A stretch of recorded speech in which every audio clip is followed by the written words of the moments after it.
Alright, so I scoured the internet to try to find the last iPhone with a physical home button, and this happens to be the iPhone SE 2022. So I'm excited to try this out because ever since I bought the iPhone 16e, I was like, okay, how budget can I go? Because as you guys know, that is Apple's newly released budget phone. But I wanted to go even more budget and buy I think this is the cheapest budget iPhone that Apple has ever made. I'm pretty positive about that. So this is the iPhone SE 2022. I found a really good deal on this on eBay and I was like, okay, let's just give it a try. So I'm kind of scared. I'm probably gonna be missing my iPhone 16 Pro within a few minutes that I'm gonna be using this phone. So let's go ahead and start our day with the iPhone SE 2022.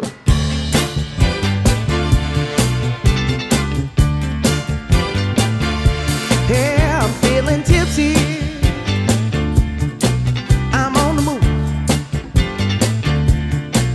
We're getting frisky. We're in the groove.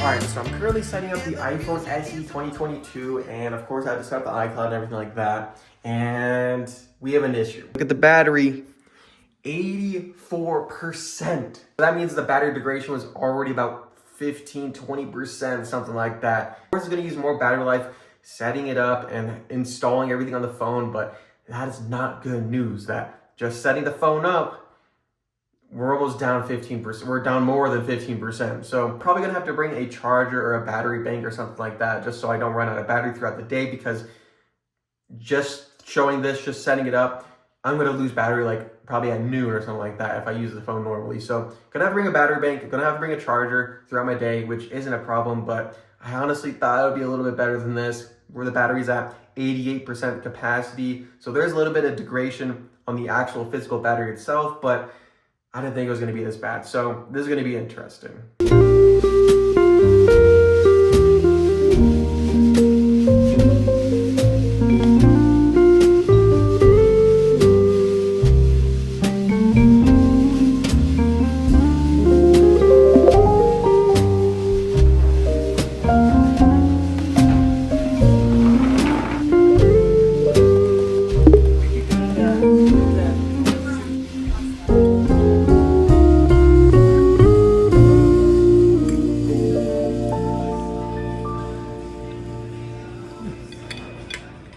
So after we got food, we ended up getting some coffee and headed on our way to the Grand Canyon. And yes, this was all shot on the iPhone SE 2022. And honestly, looking over this footage, it looks pretty decent, which I'm actually pretty surprised about. And on my way there, I signed into all my apps because for some reason I wasn't signed into like X and YouTube and stuff like that. So all my apps are now signed in, and now it's time to use this phone and see what it's really about.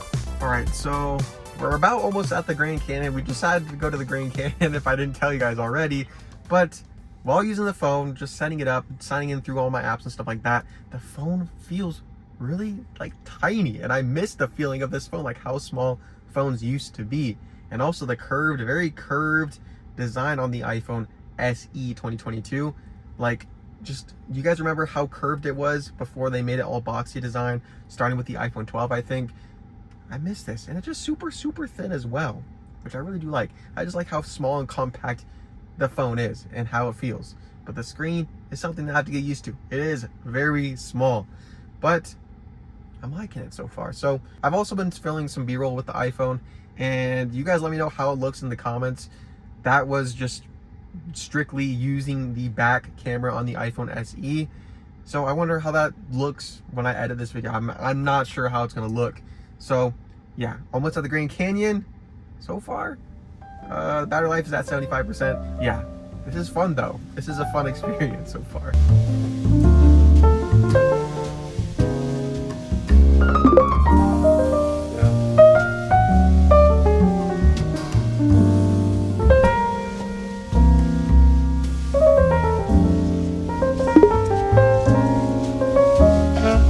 Alright, so we finally arrived, and literally the first thing I wanted to do is test out the camera on this iPhone SE. That is the first thing that I tested, and let me just tell you guys, I was actually pretty shocked at how good these photos turned out. Now, of course, this is comparing to the iPhone 16 Pro, the latest and greatest iPhone 16. I also wanted to test the video and zoom capabilities on the iPhone SE because it is very limited on what it can do. It only has one camera again, compared to 3 cameras on the iPhone 16 Pro. but it actually is pretty good. So after taking some photos and videos with the iPhone SE 2022, we ended up going to the little cafe, little shop where you can get like waters and stuff like that. And of course, I paid with Apple Pay. We just finished up, and the iPhone SE is currently at 11%. And I was doing nothing crazy. I was taking a few videos, few photos, 11%. I don't know if there's something wrong with the battery, but that's not good at all. That's terrible. So we're gonna head home and then go to dinner. We're charging at 10%, and I've only used the phone for an hour and 35 minutes. That cannot be right.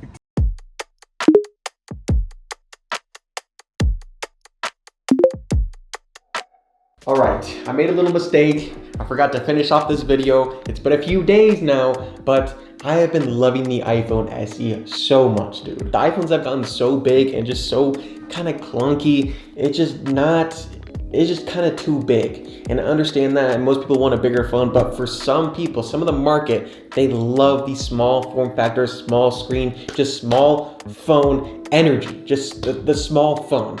We need that back.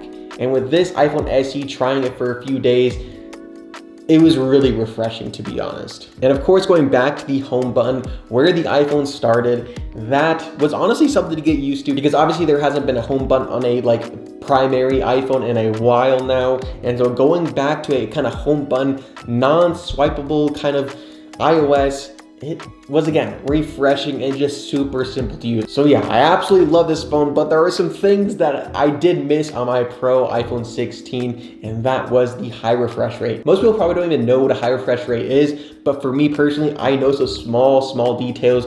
And with this, obviously it doesn't have 120 hertz high refresh rate.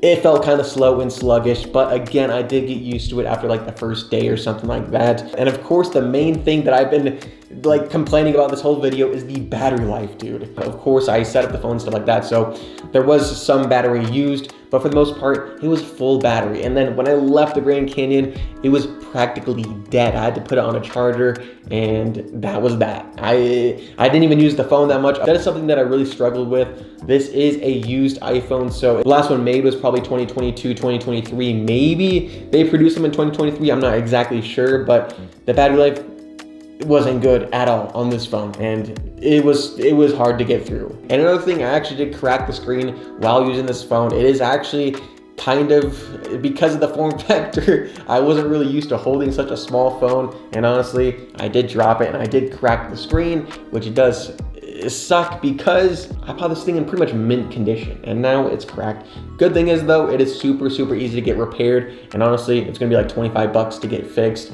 So that's not really a huge deal, but it does kind of suck that the screen is cracked. So yeah, overall, I did enjoy my experience with the last iPhone with the home button. And honestly, if they added a few more features with this phone, which they're not gonna do obviously, but if they added better battery life and higher refresh rate, this would be my daily driver right here. So yeah, this was a fun experience. I hope you guys enjoyed this video, and if you want to try this for yourself, you can get an iPhone SE 2020 for like 100 bucks on eBay. So literally not bad at all. If you want to get this experience yourself, I would actually suggest it. It was actually very refreshing and something that I think everyone should try. Especially if you have a new iPhone 16 Pro, iPhone 16 Pro Max, you'll appreciate how far tech has gone.